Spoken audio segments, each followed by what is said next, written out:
준법 아원님들 안녕하세요. 착한님이 돌아왔습니다. 오늘 제가 또 이렇게 급하게 우리 아원님들 부처님 오신 날 쉬고 계신데 급하게 제 유튜브 촬영을 하게 된 이유는 우리 아원님들 그 제 유튜브 채널에 남긴 댓글에 보니까 좀 급한 질문을 남기신 게 있어서 제가 이렇게 또 급하게 또 촬영을 시작하게 되었습니다. 바로 유명 유튜버이신 양팡님이 현재 그 펜트하우스인가요? 아파트인가요? 그 구매하는 과정에서 계약금 관련해서 어떤 그런 분쟁을 겪고 있으시다고 하셨습니다. 그래서 거기에 대해서 법률적으로 어떻게 좀 답변을 해달라는 그런 질문글이 있어서 제가 이렇게 촬영을 하게 되었습니다. 물론 뭐 거기 보니까 뭐 촬영을 해서 업로드하면 뭐 제 채널이 떡상을 하게 되고 뭐 구독자가 많아지고 뭐 조회수 떡상 뭐 이런 거 있었는데요. 뭐 그걸 목적으로 제가 말씀드린 건 아니고요. 제가 이전에도 중고차 관련해서인가 해서 제가 해약금, 계약금 관련 분쟁에 대해 잠깐 답변을 드린 적이 있는데 일상생활에서 꽤 중요한 주제고 꽤 많이 일어날 수 있는 어떤 그런 문제이기 때문에 한번 답변을 해보려고 제가 이렇게 또 급하게 채널을 켜게 되었습니다. 뭐 우선 저는 이제 기본적으로 제 입장을 먼저 설명을 드리기 전에 말씀을 드리면 저는 사실 이제 지금 유명 유튜버 분들이나 아니면 신문 기사 같은 걸 잠깐 봤는데 거기 보니까 약간은 좀 양팡님이 잘못했다 또는 양팡님을 대리해서 법률적인 문제를 이제 수행하고 계시는 변호사님이 좀 법률적으로 뭔가 실수하신 것 같다 라는 어떤 그런 어떤 내용들이 좀 있었는데 저는 약간 거기에 대해서 일단 약간 반대의 입장을 제가 지금 취하고 있습니다. 첫 번째는 뭐냐 하면 제가 서두에도 말씀드렸다시피 이런 어떤 그런 부동산을 사고 파는 과정에서 뭐 계약금을 뭐 줬는데 다시 돌려받아야 되냐 하는 받아야 되느니 마느냐는 이런 문제들이 생각보다 우리 일상생활에서 많이 일어나는 문제이기 때문에 이거는 뭐 누가 잘못하고 누가 뭐 잘하고 그런 문제는 아니고 심지어 어떤 분 보니까 이게 어떤 뭐 피해자 가해자 이런 용어를 쓰던데요. 그리고 뭐 양팡님을 뭐 가해자라는 식으로 칭하는 어떤 그런 영상도 봤는데 그런 어떤 뭐 문제는 아닌 것 같습니다. 일상생활 하면서 누구나 겪을 수 있고 발생할 수 있는 문제이기 때문에 다만 이게 계약금을 주고 받고 하는 그 기준이 뭔지만 우리가 명확하게 알고 있으면 이런 문제를 예방할 수 있을 것 같아서 저는 이걸 뭐 누구를 까고 안 까고 그런 문제는 아니라고 생각하고 있고요. 그리고 또 두 번째로 제가 말씀드린 거는 그 담당 변호사님도 아마 법률적인 문제를 가지는 과정에서 어떤 실수를 했다기보다는 사실 이 문제라는 게 당사자들끼리만 알고 있는 그런 사실이 있어요. 우리가 모르는 어떤 그런 내용들이 분명히 있기 때문에 우리가 그 내용을 다 모르는 상태에서 섣불리 뭐 이걸 잘 못했다 잘했다 판단하는 건 좀 어려운 부분이 좀 있는 것 같고요. 그리고 한 가지 더가 또 뭐가 있냐면 그 담당 변호사님이 이제 사건을 처리하면서 어떤 법률적으로 잘못된 주장을 하셨다고 하는데 저는 그것도 좀 아니라고 봅니다. 제가 뭐 그분이랑 뭐 일면식도 없고 그냥 누군지도 모르는데요. 두 누나는 아니지만 어쨌든 법률적인 어떤 그런 공격과 방어를 할 때는 우리가 가급적이면 가능한 한 모든 주장들을 다 열거해서 공격을 하고 그리고 또 이제 거기에 대해서 어떻게 보면 가능한 한 모든 어떤 경우의 수를 다 들어서 우리가 방어하는 게 사실 일반적이거든요. 왜냐하면 이 주장이 안 될 것 같아 라는 생각으로 섣불리 우리가 그 주장을 우리가 전개를 안 하고 주장을 안 하고 이렇게 할 필요가 없이 어차피 이제 우리가 이걸 최종적으로 법률적인 어떤 그런 판단을 받는다 그러면 가능성이 있는 모든 주장들은 다 주장을 해야지만이 어떻게 보면 최선의 공격이 될 수 있잖아요. 그렇기 때문에 아마 제 생각에는 그 담당하시는 변호사님도 아마 여러 가지 주장들을 아마 다 전개하신 거 아닌가 뭐 이런 생각도 좀 들고 있습니다. 자 그러면 이제 다시 본론으로 좀 돌아가가지고요.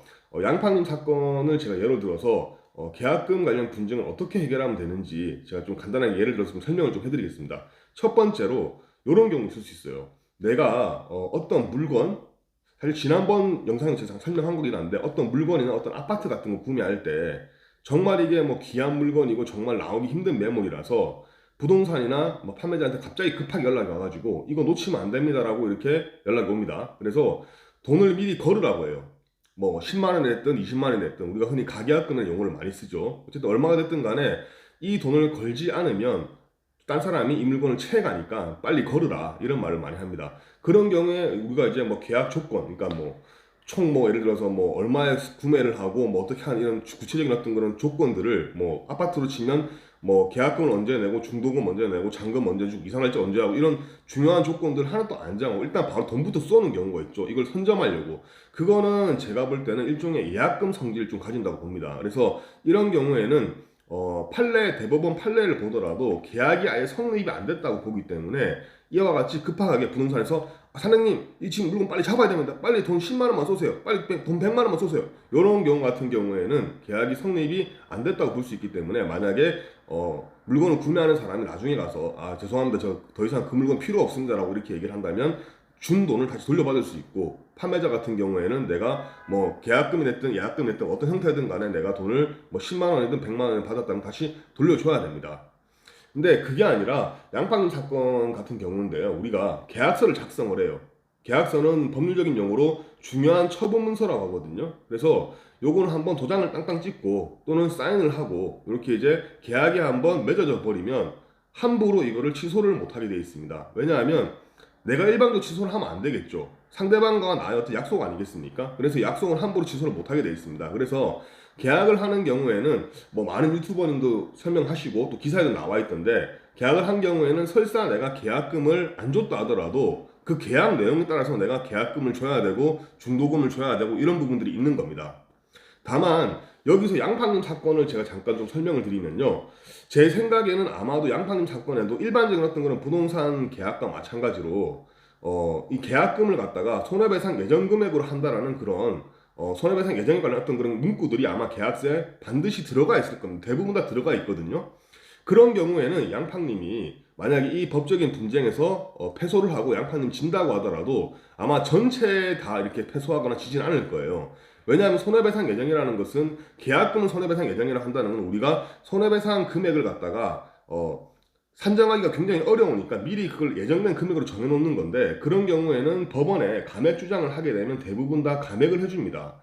왜냐하면 손해라는 결국에는 어떤 손해가 얼만큼 발생했는지를 우리가 이제 봐야 되는데, 이 사건 같은 경우에는 실제 계약금도 입금 안 한 상황이고, 그리고 그 중간에서 실제 물건을 판매하는 사람, 부동산을 판매하는 사람이, 그 아파트를 판매하는 사람이 실제 얼마만큼의 손해를 봤는지가 사실 되게 좀 측정하기 어렵고, 또 실제 손해가 얼마 안 될 수도 있습니다.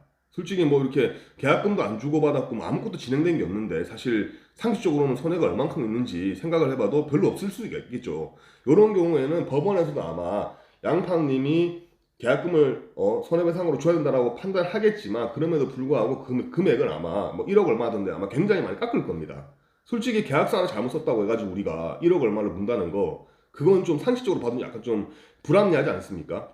자, 그리고 두 번째는 뭐냐 하면, 양팡님 사건에서는 저는 개인적으로 아마 우리가 모르는 어떤 약정이나 이런 것들이 있었을 가능성이 좀 있다고 봅니다. 왜냐하면 일반적으로 부동산 계약할 때 이제 뭐 상식적으로 봤을 때 계약금을 안 넣는 거는, 계약금을 안 넣은 여러 가지 이유가 있겠지만, 일반적으로는 계약금 안 넣을 때는 정말 내가 돈이 없는데 이 물건 정말 사고 싶은데 일단 계약을 하는 경우도 있을 테고, 양팡님이 영상에서 뭐 설명한 것처럼 계약금을 안 넣으면 이런 어떤 그런 계약에 대해서 그냥 계약이 없는 것으로 파기되는 것은 약속을 했다, 뭐 그런 어떤 주장을 또 약속을 계약간 할 수가 있는 거겠죠. 물론 이제 실제로 그런 약속을 했는지는 공인중개사 분이나 아니면 뭐 당시에 계약에 참가했던 뭐 이제 그 계약자들이 알 수 있는 부분이긴 한데요.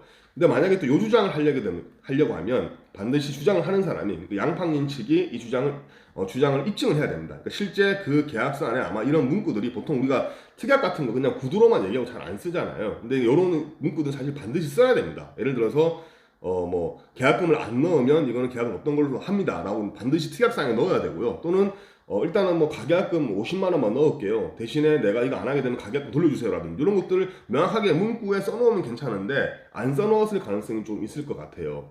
하지만 뭐 만약에 정말로 이러한 어떤 내용들을 구두로 이렇게 주고받았다고 한다면, 아마 부동산 중개인 같은 경우에도 제가 볼 때는 그 중개를 뭐 1, 2년 뭐 몇 번 한 것도 아니고, 그분 같은 경우는 제 생각에는 지금 사정이 이런데 이 계약을 하신다는 분이 조금 이제 나중에 이제 계약금 준다고 한다라는 이런 식 같은 사정을 뭐 전화상으로 구했거나, 그 현장이 없었다면 전화상으로 구했거나, 아니면 현장에 있었다고 한다면 그런 얘기들을 하지 않았을까. 그렇기 때문에 양팡님 측에서는 아마도 계약금을 안 넣으면 계약이 파기된다는 그런 주장을 한 것이 아닌가라는 생각을 제가 잠깐 해봤습니다. 물론 만약에 그런 내용이 없다고 일방적으로 내가 계약이 하기 싫어 단순 변심했다 하더라도, 그렇다 하더라도 제가 말씀드린 바와 같이 계약금 부분 어떻게 보면 손해배상에 대한 어떤 그런 부분이기 때문에, 이거 같은 경우에는 실제로 계약이 진행된 분은 별로 없어서 상당 부분 많이 깎일 것이다, 계약금을 전부 다 물지는 않을 것이다 라는 게 제 개인적인 생각입니다.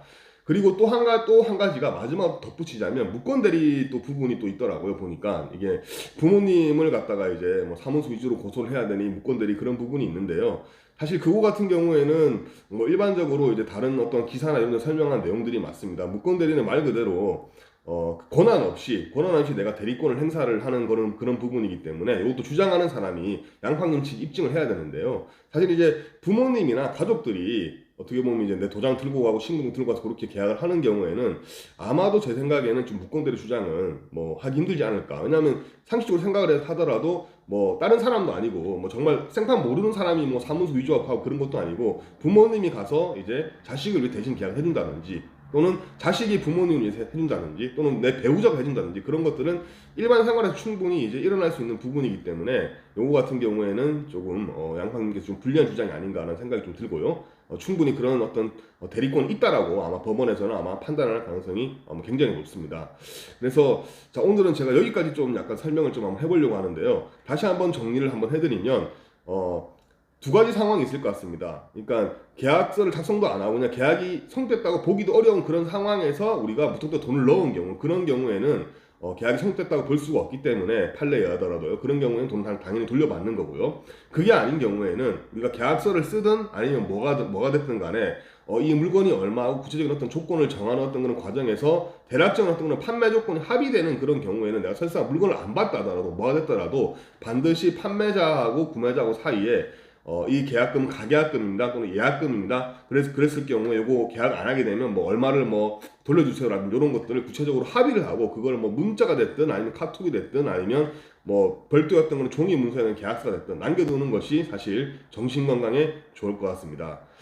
이상은 제가 이제 양팡님 사건에 대해서 한번 간단하게나마 제가 병원에서 치료받다가 이제 간단하게나마 제가 한번 영상을 한번 제가 한번 말씀을 드려본 거고요. 어찌됐든 요 계약 문제, 우리 살아가다 보면 계약을 물러야 될 때도 있고 우리가 계약의 물림을 당할 때도 있습니다. 상대방이 계약금 줬는데 하기 싫다고 할 때도 있고 또는 내가 하기 싫을 때도 있거든요. 종종 부딪히는 경우입니다. 그래서 그런 경우에 어떻게 하면 서로 간에 어떤 웃으면서 서로 간의 피해를 최소화하면서 할 수 있는지를 제가 잠깐 설명을 드렸으니까요.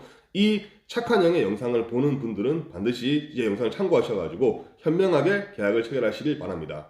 착한 형은 이만 물러가도록 하겠습니다. 자, 즐거운 휴일 되시기 바랍니다. 물러갑니다. 준법!